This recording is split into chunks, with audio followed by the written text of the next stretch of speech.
गुड्डू का जादुई बस्ता। गुड्डू एक छोटा सा काट लड़का था जिसे स्कूल जाने में बिल्कुल मजा नहीं आता था। हर दिन वह कोई न कोई बहाना बना लेता, कभी पेट दर्द का तो कभी जूता खो जाने का। लेकिन उसकी मां हमेशा प्यार से उसे स्कूल भेज देती।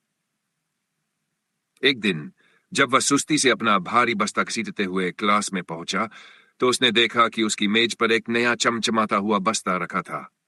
जैसे ही उसने उसकी जिप खोली, अंदर से रोशनी निकली और एक मीठी सी आवाज आई, गुड्डू, मैं तुम्हारा जादुई बस्ता हूं। गुड्डू की आंखें हैरानी से फैल गई।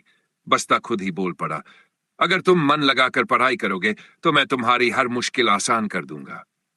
गुड्डू को यकीन नहीं हुआ, लेकिन जब उसने होमवर्क निकाला तो बस्ते ने खुद ही सवालों के सही जवाब देना शुरू कर दिया। अब गुड्डू बहुत खुश था। टीचर जो भी सवाल पूछते वह छत से सही जवाब दे देता। सब हैरान थे कि गुड्डू अचानक इतना होशियार कैसे हो गया। लेकिन धीरे धीरे गुड्डू ने खुद मेहनत करना छोड़ दिया और पूरी तरह बस्ते पर निर्भर हो गया।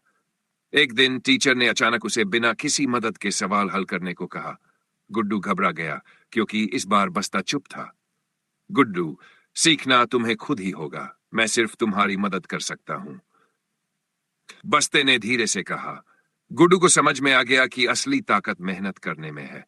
अब वह खुद मन लगाकर पढ़ने लगा और बस्ता उसका सच्चा दोस्त बन गया।